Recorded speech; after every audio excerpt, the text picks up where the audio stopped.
नमस्कार साथीहरु, टेक्नोलोजी नेपाल च्यानलमा म योगेन तपाईहरुलाई स्वागत गर्छु। आज म तपाईहरुलाई चाहिँ आफ्नो हेडसेट, पुरानो हेडसेट छ या तपाईहरुले चाहिँ युज गरिरहेको हेडसेट, हेडफोनहरु, इयरफोनहरु चाहिँ बिग्रिरहेछ अथवा एउटा चाहिँ साइडबाट साउन्ड आउने, अर्को साइडबाट नआउने भइरहेछ भनेदेखि चाहिँ त्यसलाई कसरी हामीले चाहिँ आफ्नो घरमै चाहिँ रिपेयर गर्न सक्छौं सजिलै तरिकाले भनेर म चाहिँ यो भिडियोमा बताउने छु र देखाउने छु। तपाईहरुले चाहिँ स्टेप बाइ स्टेप यो चाहिँ भिडियोलाई हेर्नु होला र फलो गर्नु होला। यदि तपाईहरुसँग कुनै पनि चाहिँ एन्ड्रोइड या आइफोनको इयरफोनहरु छ, ओरिजिनल सेटको इयरफोनहरु छ र त्यो चाहिँ बिग्रिरहेछ अथवा साउन्ड आउँदैन क्लियरली अथवा एउटा साइडबाट आउने एउटा साइडबाट नआउने गरिरहेछ भने चाहिँ त्यसलाई तपाईले कसरी रिपेयर गर्न सक्नुहुन्छ घरमै भनेर म तपाईहरुलाई चाहिँ बताउने छु। र साथीहरु, अझै पनि च्यानललाई सब्स्क्राइब गर्नुभएको छैन भने सब्स्क्राइब गरिदिनु होला र सबभन्दा पहिला तपाईहरुले चाहिँ एउटा सानो सियो हातमा लिनु होला र आफ्नो हेडसेटको चाहिँ यो मैले जुन देखाइरहेको छु त्यो चाहिँ जाली हुन्छ सानो, त्यो चाहिँ डस्ट प्रुफ चाहिँ यो चाहिँ जाली हो। यसलाई तपाईले बिस्तारै सियो भित्र घुसाएर यसलाई चाहिँ ओपन गर्नु होला बिस्तारै। एकदम तपाईले ध्यान पुर्याउनु पर्ने छ यसमा। धेरै चाहिँ कोपियो भने जाली फाट्न सक्ने या पाल पर्ने सम्भावना हुन्छ। यसरी बिस्तारै तपाईले चाहिँ यो कभरहरु, हेडफोनको चाहिँ जालीहरु चाहिँ झिकेर, अब तपाईहरुसित चिम्टी छ भने चिम्टीको सहायताले पनि निकाल्न सक्नुहुन्छ। यदि छैन भने यसलाई तपाईहरुले चाहिँ हातैले पनि निकाल्न सक्नुहुनेछ। बिस्तारै राम्रोसँग यसलाई चाहिँ नबाङ्गिने गरी चाहिँ हातैले निकाल्नु होला यसरी। यहाँ भित्र देख्न सक्नुहुनेछ एकदम धुलो डस्टहरु छ के त्यहाँ।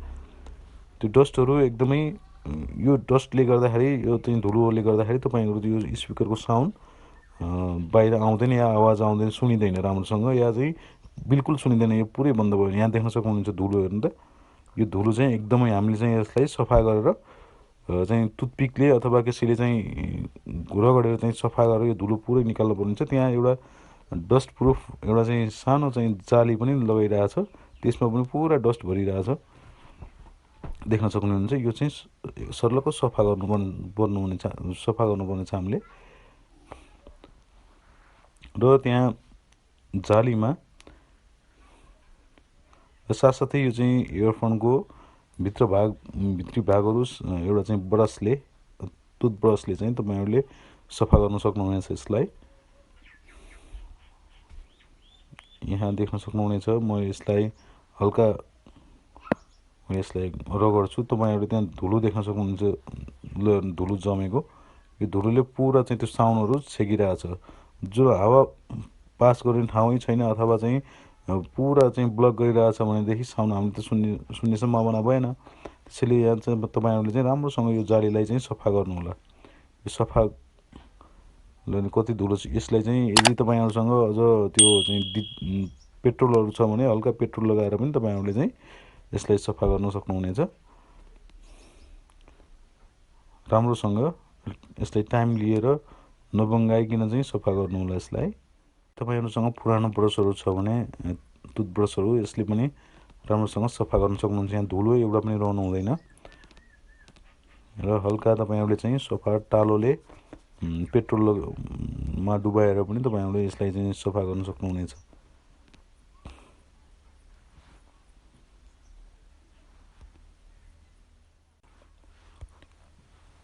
यसरी राम्रोसँग सफा गरिसकेपछि जालीहरु हामीले चाहिँ यसलाई बिस्तारै त्यो चाहिँ पहिलेको ठाउँमा यसरी राख्नुपर्ने छ। त्यो साइडको जुन छ नि तपाईले देख्न सक्नुभएको छ, यो साइडको चाहिँ जालीहरु थोरै कर्भ बनाउने, थोरै बङ्गाएर साइडबाट थोरै चाहिँ उठाएपछि चाहिँ यस्तो कर्भ बन्छ। यसरी तपाईहरुले चाहिँ बिस्तारै त्यहाँ त्यो चाहिँ जाली राखेको ठाउँमा राख्नु होला र माथिबाट कसैले चाहिँ हातैले प्रेस गर्दाखेरि पनि हुन्छ। तपाईहरुले यदि चाहिँ यो चिम्टीहरु छैन भने हल्का हातले या यस्तो कुनै धारिलो सानो चाहिँ नङकोटहरुको चाहिँ त्यो हुन्छ नि चक्कुहरु, त्यसले पनि तपाईहरु त्यो युज गरेर पनि तपाईहरुले चाहिँ यसरी राख्न सक्नुहुन्छ। यसलाई धेरै चाहिँ जोडसँग नदबाउनु होला। यदि जोडसँग दबाउनु भयो भने चाहिँ भित्रै पस्ने सम्भावना या कुच्चिने, यसको आकारहरु सेपहरु बिग्रिने सम्भावना हुन्छ। त्यसैले तपाईले बिस्तारै यसरी तपाईले यसलाई पुश गर्न सक्नुहुनेछ। यसरी राखिसकेपछि तपाईहरुले चाहिँ जस्तो पहिला थियो तपाईहरुको चाहिँ हेडसेट त्यस्तै बन्ने छ र यो साउन्ड पनि एकदम राम्रो। मैले मेरो यो चाहिँ हेडसेट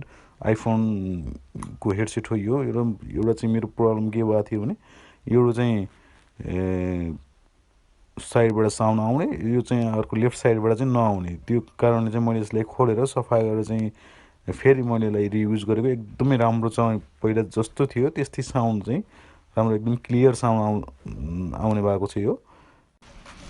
यसरी तपाईँहरूले कुनै पनि मोबाइलको हेडसेट या कुनै पनि टाइपको हेडफोनहरू छ तपाईँसँग र यसरी समस्या भइरहेछ, बिग्रिरहेछ भने तपाईँहरूले यो मेथड प्रयोग गरेर चाहिँ ट्राई गर्नु होला। 100% तपाईँको चाहिँ वर्क गर्नेछ, काम गर्नेछ। र यसरी नै तपाईँहरूले चाहिँ आफ्नो केही पैसा पनि बचाउन सक्नुहुनेछ। यदि तपाईँहरू बजारमा जानुभयो र चाहिँ कुनै इयरफोन खरिद गर्नुभयो भने त्यो तपाईँको चाहिँ बस 1-2 महिनाभन्दा टिक्दैन, त्यसपछि त्यसमा कुनै न कुनै समस्या आएकै हुन्छ।